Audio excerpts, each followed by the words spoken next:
भूखा राजा और गरीब किसान की कहानी। सालों पहले एक नगर का राजा अपने राज्य में रात को अपना रूप बदलकर घूमता था।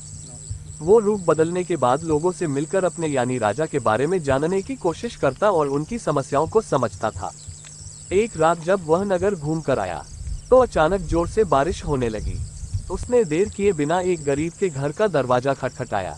राजा के दरवाजा खटखटाने के बाद घर से एक व्यक्ति निकला।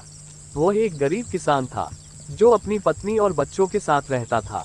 बारिश तेज थी तो किसान ने राजा को अंदर आने के लिए कहा। राजा ने घर में जाने के बाद पूछा, क्या आप मुझे कुछ खिला सकते हैं?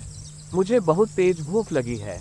वो गरीब किसान और उसका परिवार 3 दिनों से भूखा था और उसके घर में एक भी दाना अन्न का नहीं था। किसान के मन में हुआ कि भले ही हम भूखे हैं लेकिन अपने अतिथि को यूं भूखा नहीं रख सकते।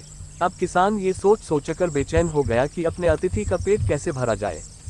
तभी उसने घर के सामने वाली दुकान से चावल चुराने की तरकीब सोची।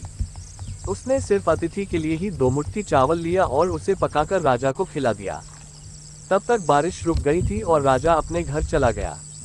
दूसरे दिन दुकान का मालिक अनाज की चोरी की शिकायत लेकर राजा के पास पहुंचा।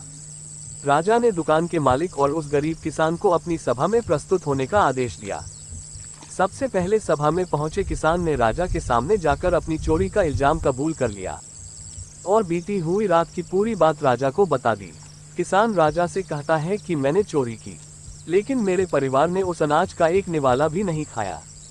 गरीब किसान की बातें सुनकर राजा बहुत दुखी हुआ और उसने किसान को बताया कि अतिथि के रूप में मैं स्वयं तुम्हारे घर आया था।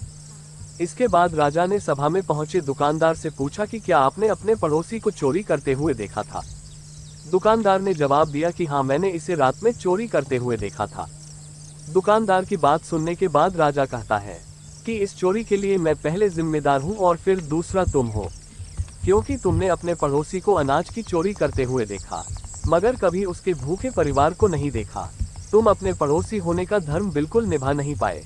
इतना कहने के बाद राजा ने दुकानदार को सभा से जाने के लिए कह दिया और किसान की अतिथि निष्ठा भाव को देखकर उसे 1000 सोने के सिक्के इनाम के रूप में दे दिया।